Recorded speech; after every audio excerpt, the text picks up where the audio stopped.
মনসুর হাল্লাজ নুরাল পাগলা এবং তৌহিদি ক্রোধ রাজু অনার্য। পারস্যের প্রখ্যাত সুফি সাধক হজরত মনসুর হাল্লাজ যিনি হজরত বাবা জুনায়েদ বগদাদি রয়ের মুরিদ ও খলিফা ছিলেন, তাকে তৌহিদি জনতার দল ধর্ম অবমাননার দায়ে শুলে চড়িয়ে হত্যা করে তৃপ্তির ঢেকুর তুলেছিল 922 খ্রিস্টাব্দে। তার অপরাধ, তিনি বলেছিলেন আল্লাহর সাথে আত্মিক যোগাযোগ স্থাপন করা যায়। তিনি বলেছিলেন আনাল হক। আল্লাহর সাথে তার মিলিত হওয়ার বাসনার কারণে তৎকালীন বহু মুসলিম একেশ্বরবাদী ইসলামিক মতাদর্শকে বিকৃত করার অভিযোগ করে ওনাকে ছদ্ম খ্রিস্টান বলে আখ্যায়িত করেছিল। তারা তাকে হত্যা করেছিল যাতে তিনি ধর্মীয় নেতা হতে না পারেন, যাতে তিনি অলি না হতে পারেন, যাতে পৃথিবী থেকে মুছে যায় তার নাম নিশানা। তাদের আহাম্মুকি দেখে বাবা মনসুর হাল্লাজ তখন ফ্যাল ফ্যাল নয়নে তাকিয়ে হেসেছিলেন। শুধু এতটুকুই বলেছিলেন, তোমরা অজ্ঞ, তোমরা আমার দেহটিকেই কেবল শুলে চড়াতে পারবে, কিন্তু আমি তো দেহ নই, আমি আত্মা। সেই আত্মা তো ধরাছোঁয়ার বাইরে। মনসুর হাল্লাজকে যখন বিচারের কাঠগড়ায় নিয়ে যাওয়া হয়, একজন সুফি ওনাকে জিজ্ঞাসা করেন যে প্রেম কি। তিনি জবাব দেন, তুমি আজ, কাল আর পরশুদিন তা নিজ চোখেই দেখবে। যখন ওনার পা কেটে ফেলা হয়, তখন তিনি বলেন, এই পা দিয়ে আমি দুনিয়াতে চলাফেরা করতাম, এখন তো জান্নাত তো মাত্র 1 কদম দূরে, পারলে সেই পা কাটো। আর যখন হাত কেটে ফেলা হয়, তখন সেই কাটা বাহুর রক্ত মুখে মেখে নেন। কেন এমন করলেন জিজ্ঞাসা করলে উনি জবাব দেন, আমার শরীর থেকে অনেক রক্তপাত হয়েছে, তাই আমার মুখ হলুদে দেখাচ্ছে।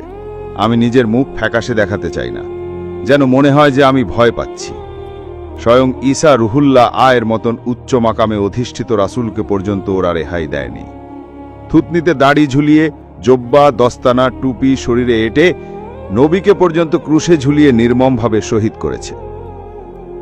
কারা হত্যা করেছিল ইসলামের দ্বিতীয় খলিফা হজরত ওমর ইবনে আব্দুল খাত্তাব রাকে? কারা মব সৃষ্টি করে দীর্ঘদিন গৃহবন্দী করে কোরআন পাঠরত অবস্থায় হত্যা করেছিল খলিফা হজরত ওসমান ইবনে আফফান রাকে কোরআন না মানার অভিযোগে? কারা, কেন মাওলা আলী ইবনে আবু তালেবাকে কুফার মসজিদে নামাজরত অবস্থায় নির্দয় নিষ্ঠুরভাবে শহীদ করেছিল? কারা কেন সিফফিনের যুদ্ধে হত্যা করেছিল রাসূল সাহ এর নবুয়তে প্রথম দিকের ইসলাম কবুলকারী সাহাবা ও প্রথম মসজিদ নির্মাণকারী মুসলিম হজরত আম্মার ইবনে ইয়াসির রাকে? কারা কেন হজরত হাসানকে ইবনে আলিয়াকে বিষ পান করে শহীদ করেছিল? কারা মানবতার সমস্ত সীমা লঙ্ঘন করে বর্বরতার চরম দৃষ্টান্ত রেখে মহানবী সায়ের কলিজার টুকরা ইমাম হুসাইনকে ইবনে আলিয়াকে কারবালার মাঠে শহীদ করেছিল?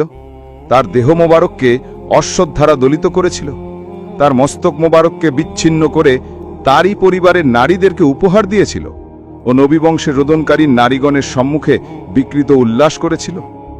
নবীবংশের নারী ও শিশুদের নিগৃহীত করে তারা কোন ইসলাম প্রচার করতে চেয়েছিল? ইতিহাসে ডাইনি হিন্দার ঘটনা আছে। হিন্দা হচ্ছে আবু সুফিয়ানের স্ত্রী ও মুয়াবিয়ার মা।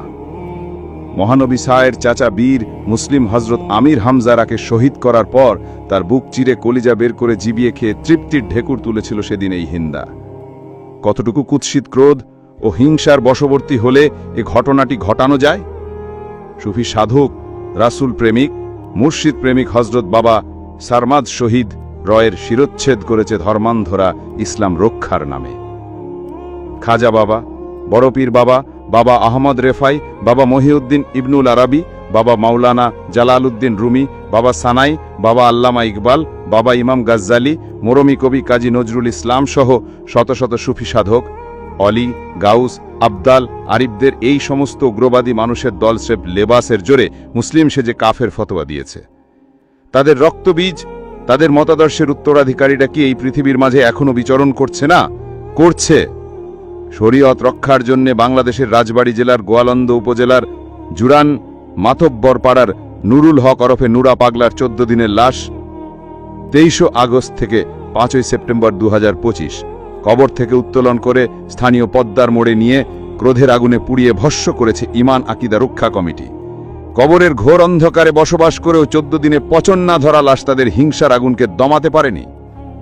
হৃদয়ে 16 আনা ক্রোধ পৃথিবীর সবটুকু নির্মমতা, এক সিন্ধু বিষাদের সুতীব্র অনল, পর্বত প্রমাণ হিংসা, এক আকাশ অহমিকা ও নিকৃষ্টম কুৎসিত কামনা জিগিয়ে রেখে মহানবী সায়ের দাড়ি টুপি জব্বা মোবারকের লেবাস নিলেই মুসলমান হওয়া যায় না। মুসলমান হতে হলে রাসূল সায়ের মতন মানবিক, উদার, পরমত সহিষ্ঠ, নিরহংকার ও স্নেহ মায়া প্রেম ভালোবাসার সহনশীলতায় পরিপূর্ণ নরম হৃদয়ের মানবিক মানুষ, অপত্য উদার স্নেহে মহত্তম পিতা, পরিশুদ্ধ সিদ্ধ পুরুষ হতে হয়। এই অশান্ত, উগ্রবাদী, পাষাণ্ড, বর্বর, অসভ্য, উন্মাদ, বিকৃত মস্তিষ্কের অধিকারী মবের দল শেষ পর্যন্ত নিজেদের কুৎসিত চেহারাটা শত চেষ্টা করেও আর ঢেকে রাখতে পারল না।